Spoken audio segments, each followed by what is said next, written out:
आज हम लोग ये एनिमेशन क्रिएट करना सीखेंगे। ये एनिमेशन तो आसान ही है, लेकिन इसके बनाने में जो मैं बताऊंगा वो आपके लिए नया होगा। So watch till the end. सबसे पहले यहाँ पे एक नया कंपोजिशन पे क्लिक कर कर ये बीच वाले ऑप्शन को सिलेक्ट कर कर यहाँ से 25 वाले फ्रेम्स को सिलेक्ट कर कर इसके टाइम को हम कर देते हैं 1000। ये हो जाएगा हमारा 10 सेकेंड्स। ठीक है, जस्ट क्रिएट पर क्लिक कर देते हैं। हमारा कंपोजिशन क्रिएट हो चुका है। बट हम हर बार क्या कर देते हैं, यहाँ पर ये क्रिएट मैप कॉम पर क्लिक करते थे, बट इस बार क्या करना है, इस क्रिएट कंट्रोलर पर क्लिक करना है। इसे क्लिक करने से एक मैप क्रिएट हो जाता है इस प्रकार से, बट उसमें कुछ भी नहीं दिखता है। और यहाँ से 3 लाइन्स पर क्लिक करके जाओ तो यहाँ पर इस प्रकार का लोगो रहता है। आप चाहो तो यहाँ से इमेजरी ला सकते हो और लेवल्स भी, बट मुझे इसमें नहीं चाहिए। और प्रोजेक्ट में जाकर और वो मैं स्क्रीनशॉट ऐड कर लिया हूँ, जिससे हम लोग कलर वगैरह चूज़ करेंगे। सबसे पहले कंट्रोल वाई से एक सॉलिड लेते हैं और इसका कलर यहाँ से चूज़ करते हैं। जस्ट ओके पर प्रेस कर देते हैं और ये इसके नीचे, ठीक है, नीचे रखिए या ऊपर चलेगा कहीं भी, जस्ट नीचे रख देते हैं। आते हैं जियो लेयर्स में, यहाँ पर जूम करते हैं, इस पर डबल क्लिक कर देते हैं। ये भी डाउनलोड कर लेते हैं और एक बार और क्लिक कर कर ये भी डाउनलोड कर लेते हैं। तो इसको सिलेक्ट करके यूनाइटेड स्टेट वाले फीचर को सिलेक्ट कर कर जस्ट स्प्लिट फीचर पर क्लिक कर देना है। हमारा पार्ट अलग अलग फीचर में देखो कट हो जाएगा ऐसे, है ना। इसे सिलेक्ट करूँ तो ये भी पार्ट आ जाता है, एंड सिर्फ इसे सिलेक्ट करूँ तो ये पार्ट आता है। इसे जूम कर लिया हूँ एंड जस्ट यहाँ से फिल सेलेक्टेड है और ये इंडिविजुअल लेयर्स को ऑफ कर देना है और ये करेंट जूम पर ही रहना है। एंड ये एक बार क्लिक करोगे तो मैक्स जूम हो जाता है। एक बार और क्लिक कर इसे इस प्रकार से करेंट जूम पर ही रखना है। करेंट जूम से क्या होता है, मतलब आपका जो लेयर ड्रॉ होता है ना, बहुत ज़्यादा शार्प रहता है, मतलब बहुत ज़्यादा डिटेल्स उसमें नहीं रहता है। और मैक्सिमम जूम में क्या रहता है, उसमें बहुत सारा डिटेल्स रहता है, जिससे आपका आफ्टर इफेक्ट लैग भी कर सकता है। एंड इंडिविजुअल लेयर से क्या होता है, आप मल्टीपल्स लेयर को सिलेक्ट करके ड्रॉ करोगे तो ये अलग अलग लेयर्स में ड्रॉ करेगा। अगर ये ऑन रहेगा तब, अगर ये डिसेबल रहेगा तो वो एक ही लेयर में कर देगा। चलो मैं करके सब कुछ दिखाता हूँ। ये कैन जूम ही रहने देते हैं एंड इसे सिलेक्ट कर कर हमारा यहाँ से फिल सेलेक्टेड है, जस्ट ड्रॉ पर क्लिक कर देना है। देखो यहाँ पर यूएसए सिलेक्ट हो चुका है। आप यहाँ से इस तरह से जूम आउट जूम इन भी कर सकते हो। देखो हो गया ना, ठीक है।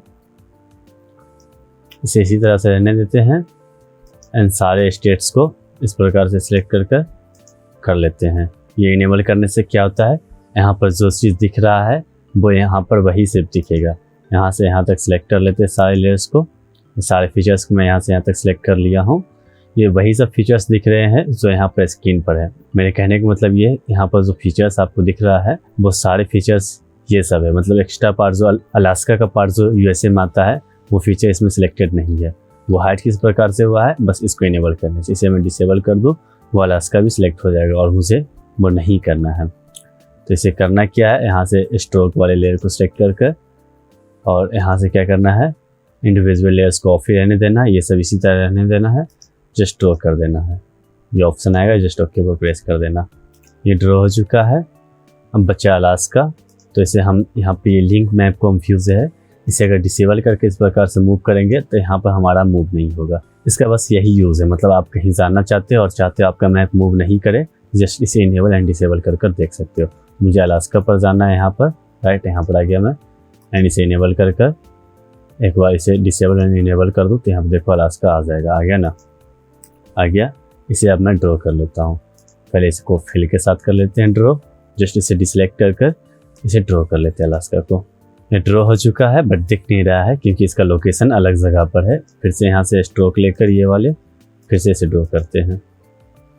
इसका नेम रख देते हैं स्ट्रोक 1 एंड इसका नेम रख देते हैं स्ट्रोक 2। इस दोनों लेयर को सबसे ऊपर रखते हैं। अब मुझे इस स्ट्रोक 1 को जो अलास्का के लिए इसे जूम आउट करूँ मैं यहाँ पर, तो देखो ये यहाँ पर है। इसको क्या करना है, इससे लिंक कर देना है अलास्का से। F4 क्लिक कर इस दोनों को 3D से हटा लेना है।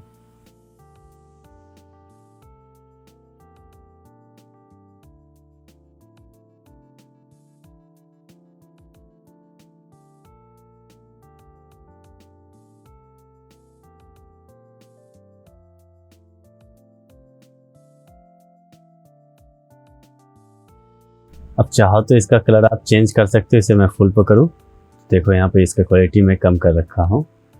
फुल पे इस प्रकार का दिखता है, जस्ट मैं इसे क्वार्टर पे कर लेता हूँ।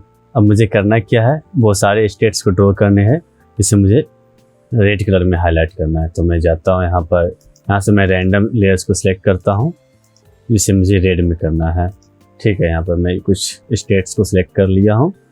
यहाँ से मुझे रेड वाले लेयर को सिलेक्ट करके इस प्रकार से फिर से यहाँ पर आकर ये इंडिविजुअल लेयर्स को ऑन कर देना है। अब इससे क्या होगा, ये सारे लेयर्स जो है हमारे, ये खुद के अपने अलग अलग लेयर्स में ड्रॉ होंगे। बस ये इंडिविजुअल लेयर्स का वही काम है। फिर इसे मैं ड्रॉ करूँ, ये ड्रॉ होना स्टार्ट हो चुका है। देखो यहाँ पे ये सारे लेयर्स को मैं ड्रॉ किया हूँ, बट ये सारे लेयर्स जो है अपने अलग अलग लेयर्स में ड्रॉ हुआ है। और ये वाले जो लेयर ड्रॉ किया था मैं स्ट्रोक वाले के लिए, वो एक लेयर में सारे स्टेट्स ड्रॉ हुए थे, बस उसका वही यूज़ है। जस्ट इसका कलर मैं येलो कर इस स्ट्रोक से नीचे कर लेता हूँ। एंड ये सारे को सेलेक्ट कर फिर से टी पेस कर ट्रांसपेरेंसी इनेबल करना है। शिफ्ट के साथ पेज डाउन कर 10 फ्रेम्स आगे आना है। मैं देखो यहाँ पर 10 फ्रेम्स आ गया हूँ और यहाँ पर एक की फ्रेम एड कर स्टार्टिंग में आकर जस्ट इसको 0 कर देना है। हो गया ना। अब इन सारे लेयर्स को इस प्रकार से आप कर सकते हो, कोई आगे कोई पीछे इस प्रकार से आए। अब यहाँ पर थोड़ा सा नॉइज़ बच रहा है, तो उसके लिए कुछ नहीं करना, जस्ट Ctrl+Alt+Y से एक एडजस्टमेंट लेयर लेना है एंड इस पर एक नॉइज़ इफेक्ट ऐड कर देना है। और इसके अमाउंट को मैं 20 करके देखता हूँ। इसको अब हम लोग USA के लेयर से ट्रैक मैट कर देते हैं, बट USA का लेयर गैप हो गया तो इसे इनेबल करना पड़ेगा। देखो यहाँ पर अगर मैं फुल करूँ तो यहाँ पर नॉइज़ आ चुका है, जूम कर दिखाना पड़ेगा, है ना, थोड़ा सा नॉइज़। बट अलास्का के लिए नहीं आया है, इसे Ctrl+D से डुप्लीकेट कर इसको कर देते हैं अलास्का से एंड इनेबल कर देते हैं। देखो अब इसके लिए भी नॉइज़ आ चुका है। चाहो तो आप यहाँ से की फ्रेम वगैरह ऐड कर जस्ट मैं एक रैंडम कर रहा हूँ, इस तरह से टिल्ट वगैरह कर सकते हो गया ना। बस इतना ही करना था। बाय द वे मैं प्रोजेक्ट फाइल का लिंक डिस्क्रिप्शन में दे दिया हूँ। Thank you for watching.